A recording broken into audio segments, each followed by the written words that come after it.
to help you gain the agility that you need to be a disruptor instead of being disrupted, our first guest, Chunka Moy, will share his research working to help large companies transform the way and the rate at which they innovate new customer experiences.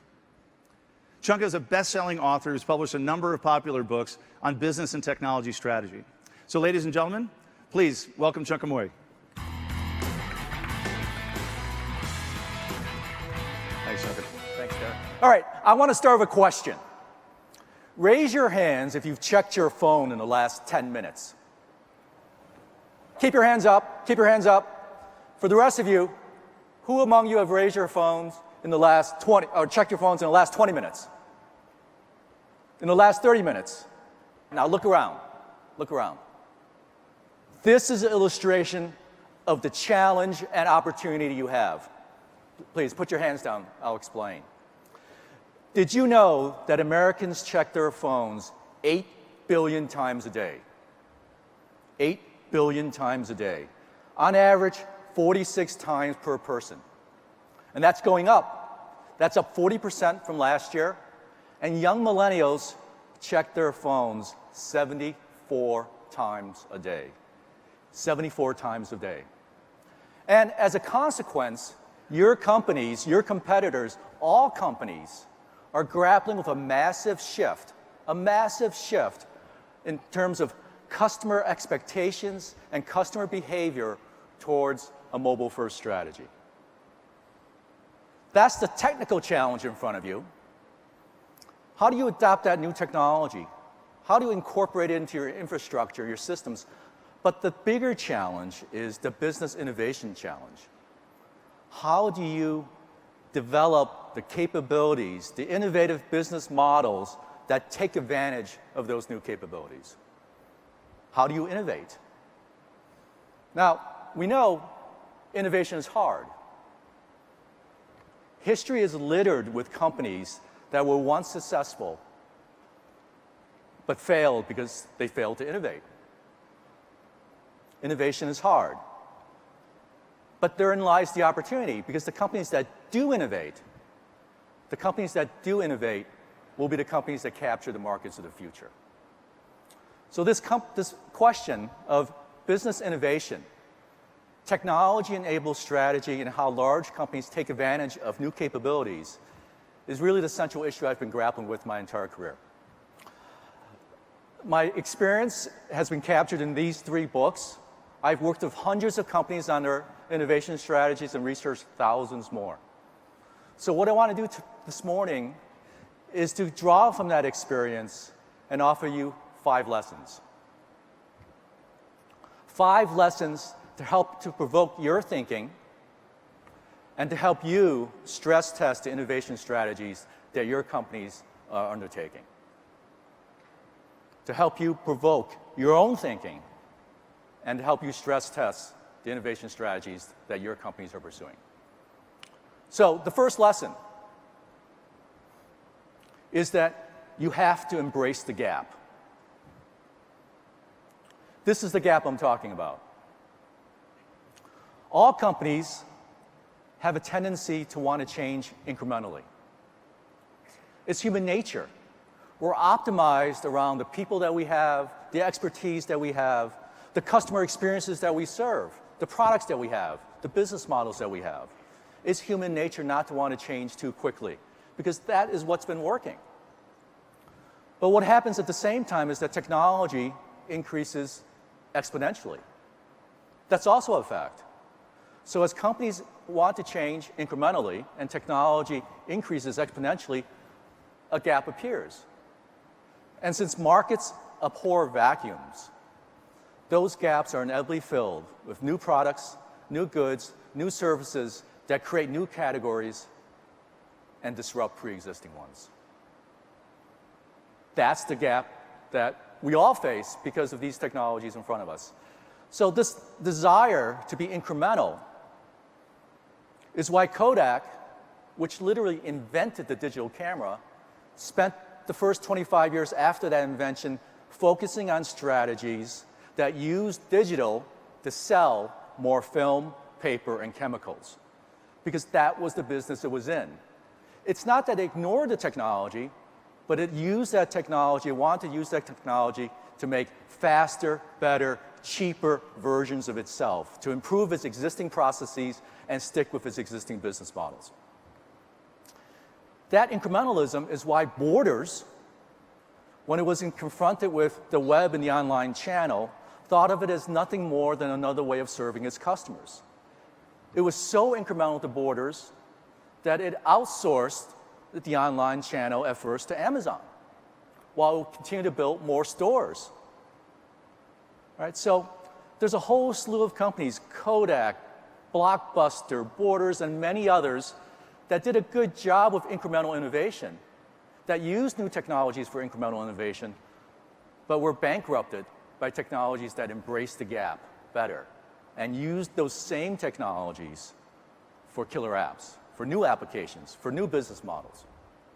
So the first lesson is that in order to innovate, you have to embrace this gap. And today, the gap that's being created are being created by the very technologies we're talking about at this conference. Mobile technologies, cloud technologies, analytics and artificial intelligence, all augmented by the Internet of Things and accelerated by social media. These are the horizontal megatrends going through every industry, and which I think will make or break every information-intensive industry, every information-intensive company, including yours. So this is the gap being created by these technologies is the gap that you have to ask yourself whether or not you are embracing. The second lesson is to think big. By thinking big, I'm talking about having the audacity to explore a whole range of possible futures, all the way from having the nerve to face up to your doomsday scenarios. How might other companies take advantage of this gap to weaken your competitive position? How might they take advantage of this gap to cut into the assets you have and turn them into liabilities? Right? To think big. But thinking big also means looking at the flip side of the same equation. Having the audacity to not just look for faster, better, cheaper innovation, but to start from a clean sheet of paper and to ask yourself, given everything we know, given all the assets we have, what if we could start from scratch? What if we could rebuild the kinds of products that we have, the kinds of business models that we have, the kinds of customer experiences that we create for our customers? So to think big. So I want to give you some examples of this, and to do that, I'm going to take a deep dive into cars and transportation. I want to look at this for three reasons. First, this is one of those sleepy industries that's been dominated by the same companies essentially for the last 100 years. So if disruption can happen to the auto industry, it can happen anywhere. Second, it's a massive part of our economy. In the US alone, we spend about $2.5 trillion each year on car-related expenditures. So there's a massive impact in terms of changes in this industry. And third, it's so intimately intertwined with our lifestyles.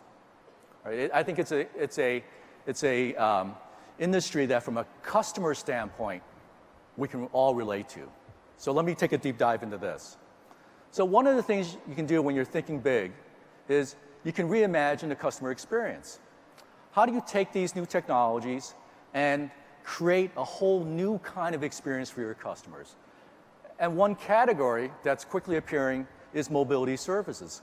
Companies like Uber and Lyft taking advantage of mobile technology and the cloud to create mobility services that serve you better. How many of you here have used Uber or a service like it? A fair number. All right. If you think about it, what Uber has done and what Lyft has done is they've reimagined key parts of that ride experience. They've eliminated pain points. So no more standing in the rain hoping that some random cab will come by at the right time to take you where you're going. Instead, you get to call a specific cab, a specific driver. You know exactly where that driver is. You know how long it will take for him or her to get to you. You know how much your ride will cost. You can know, if you want, the route that they're going to take.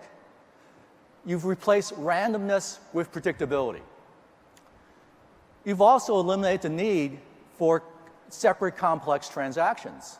So there's no fumbling between the driver and the passenger for cash, for payment, for credit cards. All of that is embedded within the transaction.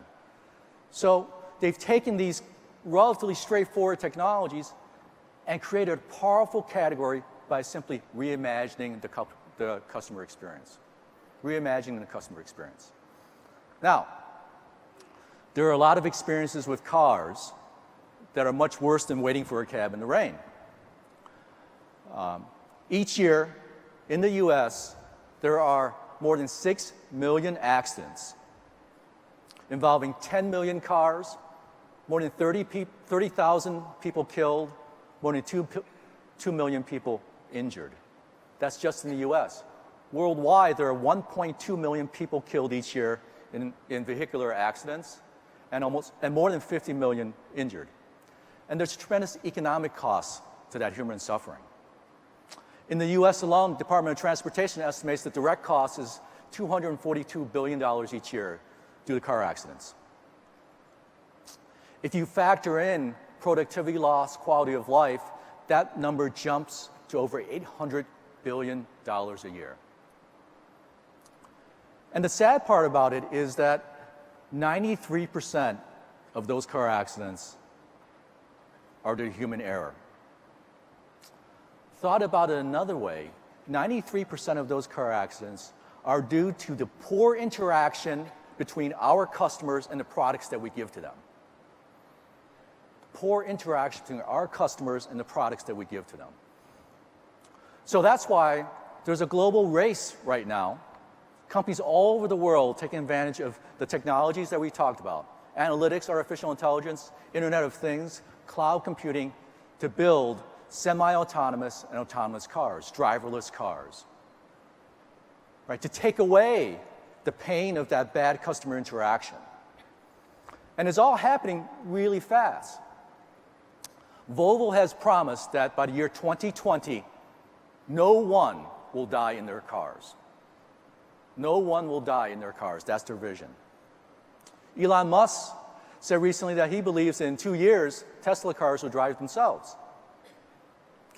Chris Urmson, who leads engineering for Google's self-driving car project, has predicted that his son will have available to him a Google driverless car by the time he gets his driver's license. Chris's son is just turning 12. Those are the kinds of time frames we're talking about. So you have the ability to reimagine the core product using these technologies. And if you reimagine the core product and reimagine the customer experience, then you can start being really thinking big and reimagine the business model. Today's car automotive business model is built on individual ownership. How many of you own a car? A fair number. How many of you own 2 cars? How many of you own 3 cars or more?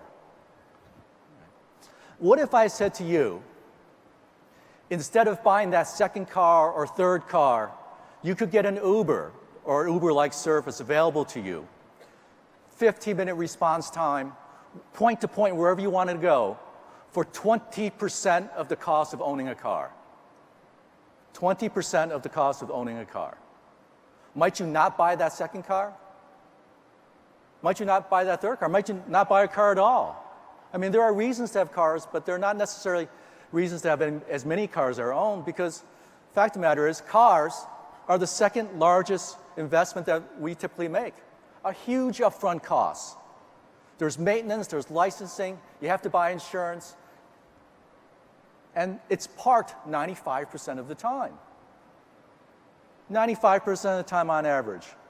So you could get rid of that upfront cost. You could get rid of that maintenance. You can get rid of that insurance and move to a variable cost that was significantly less than ownership. That's the opportunity to reimagine the business model. And that also is happening much faster than you quite imagine. It's why Bill Ford has said that he envisions Ford in the future to be selling mobility services instead of cars. It's why Uber raided Carnegie Mellon's top robotics lab and poached away its researchers in order to build Uber's driverless car technology. It's why GM just a few weeks ago invested $500 million in Lyft, Uber's competitor. It's all happening really, really fast. Right? And if it happens, the ripple effects into other parts of the economy are going to be massive. Let me give you an example. I talked about car ownership before. In the US, each year, more than $500 billion flow through new car dealers. $500 billion in new car sales. If a significant percentage of us, 10%, 20%, 30%, bought one fewer car, right? If we didn't buy that third car for the kids, to take the kids to soccer games once a month in the carpool, but instead relied on the Uber, the ripple effect across car dealerships would be massive. Now, there would still be car sales, perhaps not as many, but there would be large fleet sales to companies like Uber. But if you're a car dealer, that doesn't do you any good, because those fleet sales will soften the blow for automakers, but not car dealers. I'll give you another example. Each year, we spend in the US about $200 billion in personal auto insurance. $200 billion in personal auto insurance. That's a direct correlation to the cost of accidents. If we significantly reduce the cost of accidents, and at the same time shift from human-driven cars to driverless cars, we're going to have a massive decrease in the premiums paid due to accidents, and we're going to have a fair amount of that premium base shift from personal liability to product liability. What happens to the insurance industry, the auto insurance industry, if its premium base drops by 25%, by 50%, by 75%? It could be decimated. So massive disruption if competitors think big. So after thinking big, the challenge is, how do you start? And the lesson I want to leave you with in this case is that after thinking big, you have to start small. You can't jump on the bandwagon for one big idea. You have to break it down. You have to test it. You have to wait for data. You can't make big investments based upon intuition or even experience. And I'll give you an example of that. This is Kevin Hartley, Chief Innovation Officer at Keurig Green Mountain. A few years ago, Kevin conceived of the idea of building a cold soda machine for the countertop. Now, Keurig, this was a big idea because Keurig owns 60% of the single brewer coffee machine in the US, this market share. Kevin was building football-sized factories to make their K-cup coffee cups as quickly as it could. They were literally printing money with these coffee modules. He knew that the cold market, soda, iced tea, things of that sort, was 5 times that of the hot market. So if he could build this brewer, it would be a tremendous advantage. And Keurig knew how to own the desktop, the kitchen platform. They just needed a product. But Kevin didn't jump in and bet millions and years to build this product. Instead, he started small. He asked the last question first, and that last question was, would this resonate with consumers? So he built a prototype, which was nothing more than a plastic mock-up with a button. He put that prototype on a kitchen counter in a room. He would bring consumers in. He would ask them to pick a soda, press a button. When he pressed the button, a CD played that went shh to create the carbonation. And Kevin's assistant, who was hiding under the counter, would pour a glass of Coke, hand it up through the kitchen counter, and they would look at the reaction of the consumers. They loved it. They were completely jazzed by it. And only then did he move forward on the idea. And by moving forward, what he did was he knew that he had to have 5 technological breakthroughs in order to build this machine. He asked for just enough money to prove they could nail the first one, and then each one after that. So after thinking big, he started small. Now, companies, after they think big and start small, they need to learn fast. They need to develop a scientific process for innovation where they can essentially learn as they go and develop the ideas. I'll give you an example of that. In the automobile industry and in many other industries, Agile innovators know that a demo is worth 1,000 pages of a business plan. Big companies tend to want to do big planning. Lots, hundreds of pages of spreadsheets and business plans. And the reality is, you learn a lot more from demos. Prototypes. So in the automotive industry, Bob Lutz, legendary car designer, had a process he called 9-3-1. 9-3-1.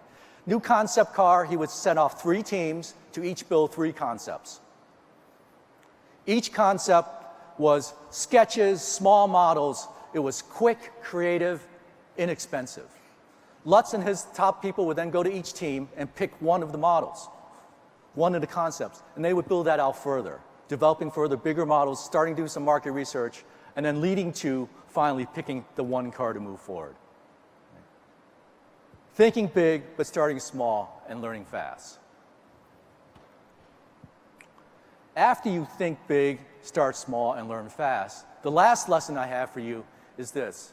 You need to cultivate a sense of patient urgency.